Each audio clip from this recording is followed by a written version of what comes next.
Hello, you're watching Stretford Paddock. I'm Joe, and we're here today with the Paper Talk. We're going to be going over all the news from the weekend and pretty much everything that's ever happened, really. First up, then, we've got the latest on the Bruno Fernandes transfer. We saw over the weekend that, who was it? Sporting, of course, who plays for, played against Valencia, and it looked as though at the end of the game, we had a few tears from old Bruno, a lot of fans speculating, and we're speculating, of course, as well, that might be because he is leaving Sporting, and he's obviously very sad about it. We've got, this was Pietro Balzano Prota as well. This was slightly before the video of him crying, but it's all sort of the news that's been coming over the weekend. And he's saying that Bruno Fernandes is more and more towards United. A negotiation that took place over a month ago was one step away from closure. Between sudden stops and raises, now it's getting closer to the positive epilogue, which is one of the shoddiest and roughest translations from Portuguese I've ever read. I think that is literally just dropped into Google Translate.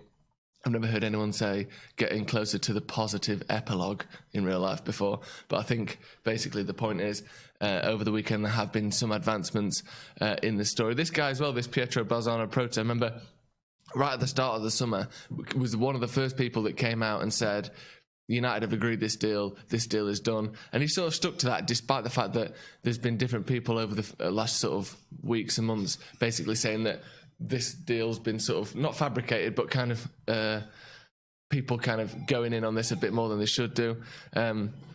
I think that he's coming out again and saying this means that maybe there has been something happen over the last sort of few days.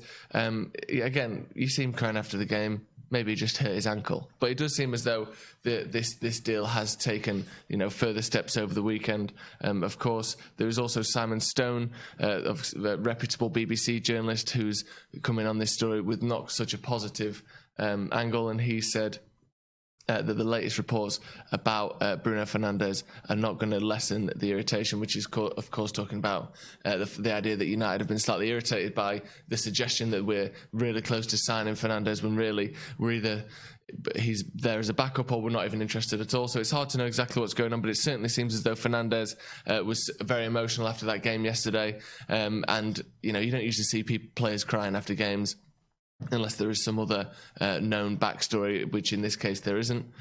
Our second story today, then, we've got Lee Ryder, who is, according to Reddit, a very reliable Tier 1 journalist who writes for the Chronicle in Newcastle, and he's saying that United will return for Longstaff this window and put in an improved offer over £30 million. The reaction to this one has been slightly, let's say, lukewarm.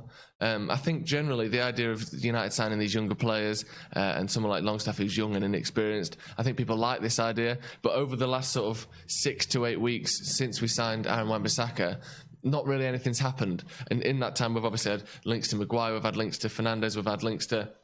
You might have seen a graphic that we put out in the last few days, basically links to all half of Europe, essentially, and nothing's really happened. So I think people have reacted to this one kind of alongside the general feeling at United at the moment that we're not doing enough. People are saying things like, James Garner would be just as good. And obviously it's hard to know because Sean Longstaff is so inexperienced and 30 million... It says here more than 30 million, so who knows what that means. 50 million is more than 30 million, but I think it would be closer to 30 than 50. But it's not exactly garnered the best response, this one. I think he's a good player. I'd like to see what you guys think as well. Of course, we're live today, so if you could let us know what you think to the idea of getting not James Garner, of course we already have James Garner, Sean Longstaff in at United. Do you think he's better than the players we've got now? Do you think that he would be a good signing, but because he's not a big name signing like we've been expecting, that he's sort of been tarnished in a way that's maybe unfair to him? Let me know what you think to that, of course. As well, our final story for today, then, we've got David Moyes in the Daily Mirror here, and he's saying that it's not going to get any easier for Solskjaer. He talks a little bit about his time at United, saying that he thought he would get more time than he did. And, of course, that he thinks that if he was still at United, there would be a lot more consistency and a more of a settled team that would be in the Champions League by now. Obviously, it's hard to say. I think he's saying as well that United don't need to do this sort of scattergun approach of transfers that we saw under Van Gaal. Obviously, a lot of last-minute big-name signings like Falcao and Di Maria, and the same under Mourinho. He's saying that isn't good for United, and he's praising United's current transfer policy.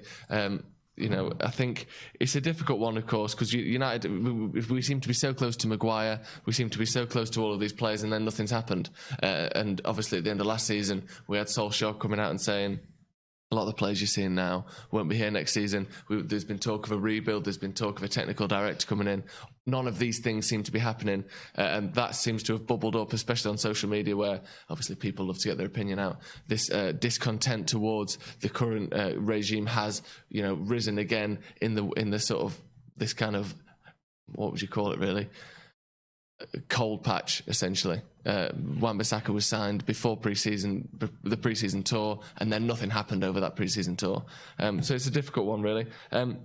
Get your questions in as well, because we're going to be doing a Q&A very soon as well. So if you can let us put comments on this video, send us comments to Twitter at Stretford Paddock, and we'll be sure to get back to you on those. Again, what do you think to this news then? Obviously, Bruno Fernandes is crying. Do you read too much into that? Do you think that means he's leaving Sporting? Is that the sort of his emotional goodbye? And the links to Sean Longstaff as well. Do you think he'd be a good signing for United? Is he the man to sort of replace? Matic seems to have lost favour slightly in pre-season. He's been playing in that kind of second team more, if you will. Do you think Longstaff's the man for that, or would you promote someone like James Garner? And of course, this David Moyes story. This seems to be like the sort of third or fourth time he's come out and spoke about United since he left now, and it's been generally positive. Obviously, he's talking about his time there. I think he feels like he was treated slightly unfairly. Do you think that Moyes was treated unfairly, or do you think that we gave him 10 months and he didn't prove himself? Let us know what you think to all of that, and of course, like I said, get your questions in, and we will be doing a Q&A very soon. So thank you very much for watching today. Be sure to subscribe to Stretford Paddock and follow us on Twitter and Instagram as well, and we'll see you next time.